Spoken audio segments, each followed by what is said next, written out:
Приветствую вас, мои друзья! Это сериал Save the Eclipse. В нем я рассказываю о возрождении к жизни культовой тачки.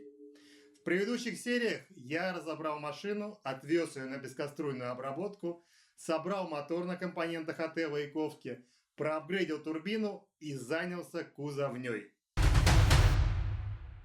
Сегодня 13 серия, и в ней я расскажу, что и как я сделал с ржавыми 20-летними порогами этого Эклипса. В предыдущей серии я вырезал с кузова всю старую гниль. Теперь я хочу воссоздать полную структуру порога со всеми внутренними ребрами жесткости и силовыми элементами. Смотрите видео и пишите комментарии, если возникнут вопросы.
Кузов очищен, все детали подогнаны и можно приступить к сварке.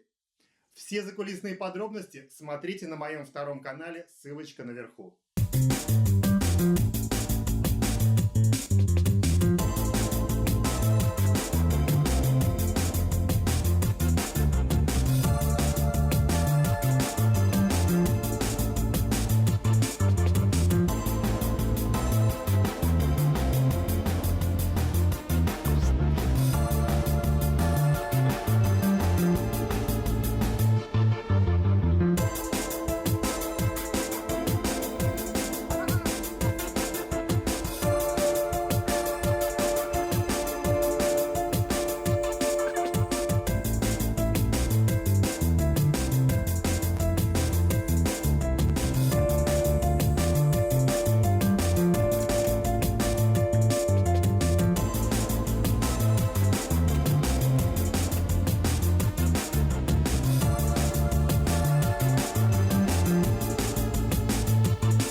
Наконец-то все готово. Задняя часть порога восстановлена. Вся силовая структура собрана. Жесткость конструкции стала получше, чем с завода. Некоторые элементы усилены вдвое. Далее надо обработать порог изнутри химией, чтобы не повторить его судьбу еще раз. С внешней стороны также все покроется краской и антикором, но это в следующей серии. А на сегодня это все. Полный 8-часовой рабочий процесс я ускорил в несколько тысяч раз, и вы его найдете на моем мусорном канале. А если вам нравится мой видеорассказ и интересно, что будет дальше с этой машиной, подписывайтесь на мой канал, ставьте лайки и обязательно делитесь ссылками с друзьями. Всем удачи, всем пока!